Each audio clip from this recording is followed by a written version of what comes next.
Hello, हम लोग बात कर रहे थे घटना चक्र के बारे में। और इसमें जो आज हम लोग क्वेश्चन देखने वाले हैं वो चैप्टर नंबर 5 है घटना चक्र का। इसमें भी राइट फ्रॉम 90s से जितने भी क्वेश्चन पूछे गए हैं। और वो चैप्टर, इससे पहले हम लोग प्रियम्बल देख रहे थे और गवर्नेंस से रिलेटेड जितने भी क्वेश्चन होंगे या गवर्नेंस सिस्टम जो है उससे रिलेटेड लगभग 50 क्वेश्चन हम लोग देखेंगे आने वाले सेगमेंट में। जैसे पहला क्वेश्चन है आपके सामने है, which one is the most prominent element of state. तो स्टेट का देखो 3 शब्द होते हैं, मैं आपको बताऊं। जब भी आप यूरोपियन हिस्ट्री पढ़ेंगे, ठीक है, जैसे जो ये कॉन्सेप्ट ऑफ नेशन स्टेट आया है या कॉन्सेप्ट ऑफ सिटी स्टेट आया है, ये यूरोपियन हिस्ट्री से आया है।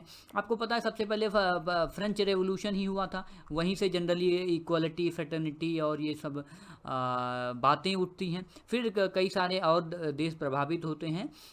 तो और फिर आप यूरोप में देखें, छोटे छोटे देश बन जाते हैं बेस्ड ऑन लिंग्विस्टिक, भाषा के आधार पर, जियोग्राफी के अनुसार। इसलिए जो कॉन्सेप्ट ऑफ नेशन स्टेट है, ठीक है, उसके बारे में कभी आप पढ़ें। और 3 शब्द होते हैं, जैसे एक शब्द होता है नेशन, ठीक है, नेशन। दूसरा शब्द होता है स्टेट, नेशन स्टेट। और एक तीसरा शब्द होता है कंट्री।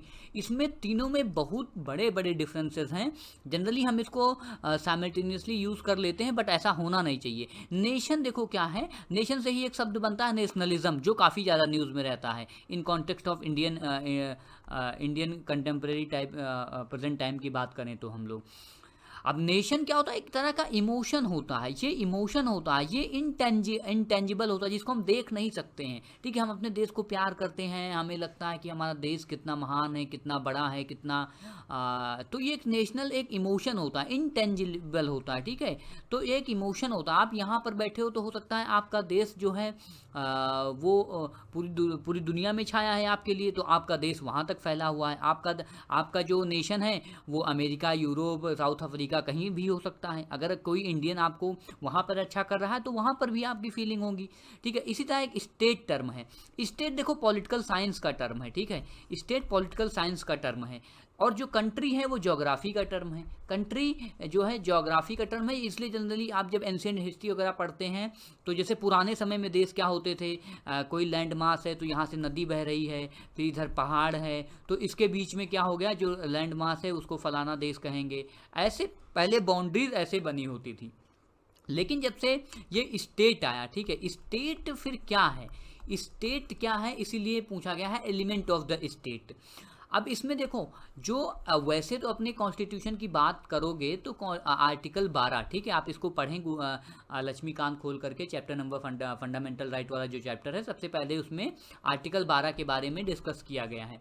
लेकिन वो तो उस स्टेट के बारे में है जो आज हम लोग बात करते हैं, सेंटर और स्टेट वाला वो स्टेट है। 2 स्टेट भी होते हैं, स्टेट में भी एक स्टेट होता है जो सेंटर और स्टेट, जिसे राज्य कहते हैं, ठीक है। लेकिन ये जो यहाँ पर स्टेट के बारे में पूछा गया है, वो स्टेट एक बृहद टर्म है, ठीक है, पॉलिटिकल साइंस का, जिसका मतलब होता है कि हाँ कोई देश, ठीक है, जब भी एक ऐसा देश जिसके पास क्या होगी, अपनी एक पॉपुलेशन होगी, उसकी अपनी एक टेरिटरी होगी, उसका अपना एक गवर्नमेंट होगी, ठीक है, उसको क्या कहते हैं, स्टेट कहते हैं। लेकिन इसमें जो सबसे इंपॉर्टेंट सेगमेंट है, अब आपसे मैं पूछूं 1947 तक क्या भारत के पास ये तीनों चीज़ें थी? हाँ बिल्कुल थी। गवर्नेंस भी होता था, टेरिटरी भी थी, पॉपुलेशन भी थी। लेकिन इंडिया उस समय स्टेट नहीं था। क्यों नहीं था?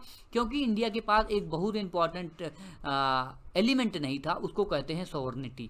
सॉवरनिटी का मतलब होता है संप्रभुता। हम किसी पर डिपेंड नहीं होंगे एक्सटर्नल पावर पर। तो इसका ऑप्शन सी सही हो जाएगा, सॉवरनिटी। पहला ऑप्शन पहला हो जाएगा इसका, सॉवरनिटी इज करेक्ट आंसर। क्योंकि किसी स्टेट के लिए सबसे इंपॉर्टेंट, मोस्ट प्रोमिनेंट चीज़ है इस सोरेन होना, किसी एक्सटर्नल पावर के ऊपर डिपेंड ना होना। नेक्स्ट क्वेश्चन हम लोग देखते हैं, with reference to sovereignty of India which of the following is statement is और आर करेक्ट। ठीक है, तो India is a member of Commonwealth, ये तो सही है। पहला क्या है, India is a member of Commonwealth, ये सही है।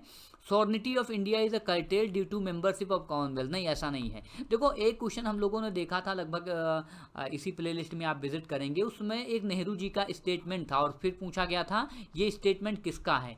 तो नीचे 4 ऑप्शन दिए गए थे। वो स्टेटमेंट ये था कि it is an agreement by the free will, ठीक है। एंड हम लोग इसको एग्जिस्ट भी कर सकते हैं फ्री बिल के द्वारा। तो वो नहीं, वो था कॉमनवेल्थ के बारे में। जब इंडिया आज़ाद हुआ तो लोगों ने कहा भाई देखो, हम जिस कंट्री के साथ, जिस कंट्री ने हमें इतने सालों तक गुलाम बना के रखा, उसी के साथ हम फिर पैक्ट क्यों करें? क्या पता हो सकता है आने वाले समय में न्यू कॉलोनिज्म के द्वारा फिर से हमें कॉलोनी बना लिया जाए ब्रिटेन के द्वारा। लेकिन नेहरू जी ने कहा नहीं, it is an agreement of free will. इसका मतलब है कि हम इसको अपनी फ्री विल से ज्वाइन कर रहे हैं, इसमें कोई फोर्स नहीं है, और इसको फ्री विल से एग्जिट भी कर सकते हैं जब हम लोग चाहेंगे। इसलिए कॉमनवेल्थ को ज्वाइन किया गया है। कॉमनवेल्थ ज्वाइन करने का मतलब ये नहीं था कि हमारी जो है कर्टेल कर ली गई सॉवरेनिटी, ऐसा नहीं है। ओनली वन इज करेक्ट, दूसरे का ए ऑप्शन सही हो जाएगा। ठीक है, तो इसका मतलब होता है, सॉवरेनिटी का मतलब होता है ना कि India is neither a dependency और अ डोमिनियन, किसी का जो है डिपेंडेंट नहीं है, इट इज, ये अपना डिसीजन खुद ले सकता है। Next question is state is everywhere it leaves hardly a gap. ये काफ़ी खूबसूरत क्वेश्चन है, इसको पॉज करिए और अटेम्प्ट करिए और इसको अच्छे से गूगल आउट करके पढ़िए। ये जो है पॉलिटिकल साइंस या फिर जो एडमिनिस्ट्रेटिव वाला पेपर होता है, एडमिनिस्ट्रेशन का पेपर जो होता है, उससे रिलेटेड ये क्वेश्चन है। अब आपको कम्युनिस्ट स्टेट की परिभाषा पता होगी, आई होप, कम्युनिस्ट स्टेट कैसा होता है, पुलिस स्टेट कैसा होता है। बहुत क्लोज आप देखेंगे तो वेलफेयर स्टेट और डेमोक्रेटिक स्टेट के बीच में आप फंसेंगे, और ये क्वेश्चन कन्फ्यूज़न क्रिएट करने वाला ही है।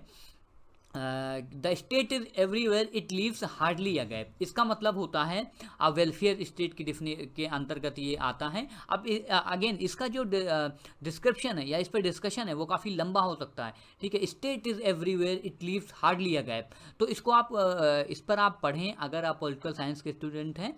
और ये 2016 में क्वेश्चन पूछा गया था पीसीएस प्रीलिम्स झारखंड में। इसको आप पॉज करके अटेम्प्ट करिए और चारों टर्म के अच्छे से मीनिंग जो है आपको पता होना चाहिए। पुलिस स्टेट क्या है, कम्युनिस्ट स्टेट क्या है, एक वेलफेयर स्टेट क्या होता है। ठीक है, वेलफेयर स्टेट में जो स्टेट की रीच होती है वो हर एक व्यक्ति तक होती है, यही आप समझिए, हिंट है ये। वेलफेयर स्टेट का क्या मतलब होता है, उसकी जो रीच होगी, जो उसके पॉलिसी एंड प्रोग्राम्स होंगे वो पर्कुलेट होंगे नीचे तक। ठीक है, मतलब कि उसके जो डाउन में है, जो सबसे लास्ट आदमी है, उसके तक भी पॉलिसीज एंड प्रोग्राम्स पहुंचेंगी। ये है welfare state, it leaves hardly a gap, कोई गैप नहीं होता। Next question is the constitution of India provides which type of governance. तो हमारे यहाँ कौन सा गवर्नेंस है, पार्लियामेंट्री सिस्टम है। डेमोक्रेटिक तो है ही, लेकिन गवर्नेंस की बात कही गई है, तो प्रेसिडेंशियल नहीं है, सेमी प्रेसिडेंशियल नहीं है। 1990 में क्वेश्चन पूछा गया है।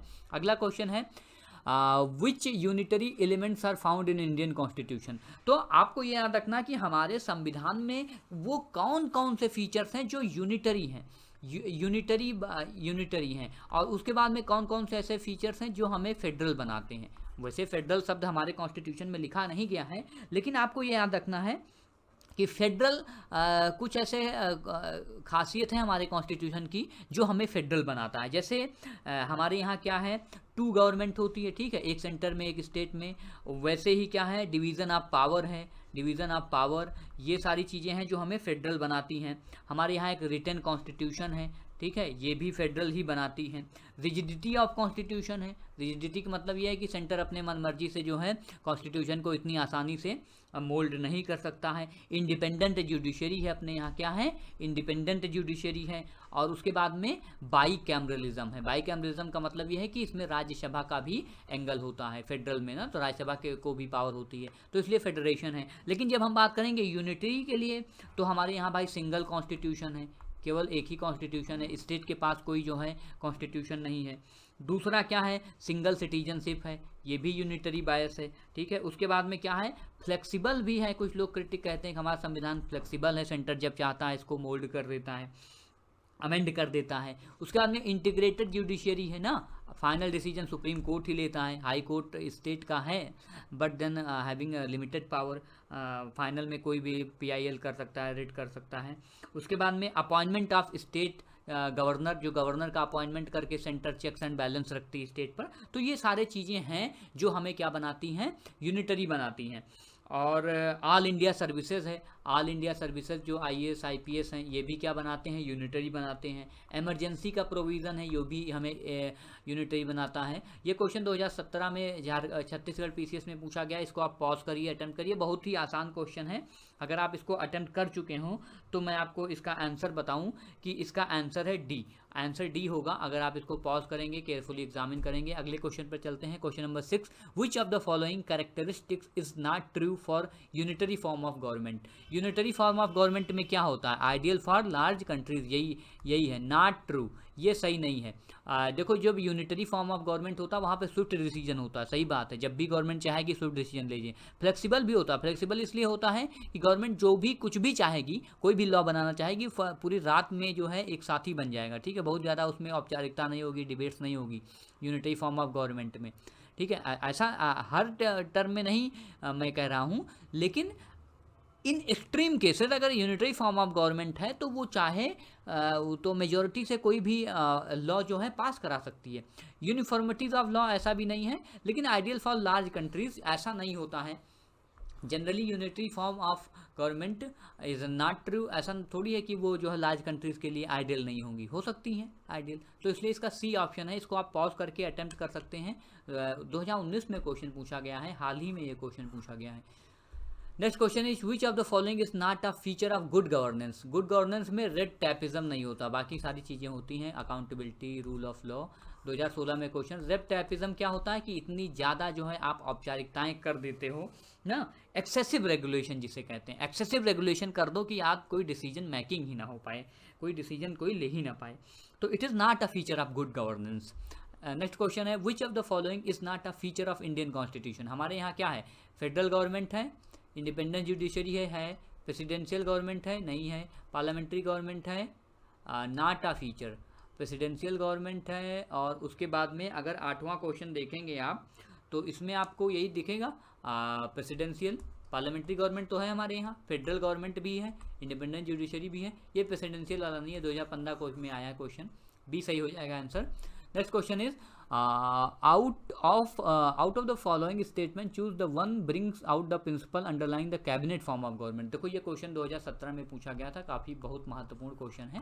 कैबिनेट फॉर्म ऑफ, ये आर्टिकल 75 के रिस्पेक्ट में, अगर आपको आर्टिकल 75 ध्यान में रखेंगे तो ये क्वेश्चन तुरंत कर लेंगे। ये 2017 में क्वेश्चन पूछा गया था और इसमें है collective responsibility. Cabinet form of government की सबसे इंपॉर्टेंट जिम्मेदारी होती है कि collective responsibility of the government to the people, यही होती है। इसका ऑप्शन सी हो जाएगा, क्वेश्चन नंबर 9 का सी। पार्लियामेंट्री सिस्टम में यही होता है कि it is an mechanism of parliamentary democracy for ensuring collective responsibility of the government to the people, क्योंकि हम लोग चुने, सरकारें तो हमारे लिए ही चुनी गई हैं ना, they are responsible to us and they are collectively responsible। next question है in which report the second administrative reforms commission barriers of good governance in India have been identified। barriers of good governance in India, देखो ARC की report आपको ध्यान में रखनी होगी, administrative reforms commission first second, ये काफ़ी इंपॉर्टेंट होता है एथिक्स वगैरह में भी और केस लॉज वगैरह में, केस स्टडी वगैरह में यूजफुल होता है। 2016 में क्वेश्चन पूछा गया है, इसको पॉज करके अटेम्प्ट करिए। और ये काफ़ी डीप क्वेश्चन है, अगर देखें तो इसमें चैप्टर पूछ लिया गया है ARC के किस चैप्टर में जो है इन विच रिपोर्ट, उसकी जो 12 रिपोर्ट आती है जिसका नाम होता है citizen centric administration the heart of governance, इसी में कहा गया है, आइडेंटिफाई किया गया है barriers of good governance in India. तो ये सारी चीज़ें काफ़ी डीप क्वेश्चन है, इसके लिए आपको ARC पढ़ते रहना चाहिए। ARC को आप पढ़ें, लक्ष्मीकांत में दिया हुआ है अपडेट करके, आई होप पढ़े भी होंगे आप, उसको रिवाइज करें। ये 10 क्वेश्चन देखे हैं और आगे क्वेश्चन देखेंगे 11 से ऑनवर्ड, स्टे ब्लेस्ड।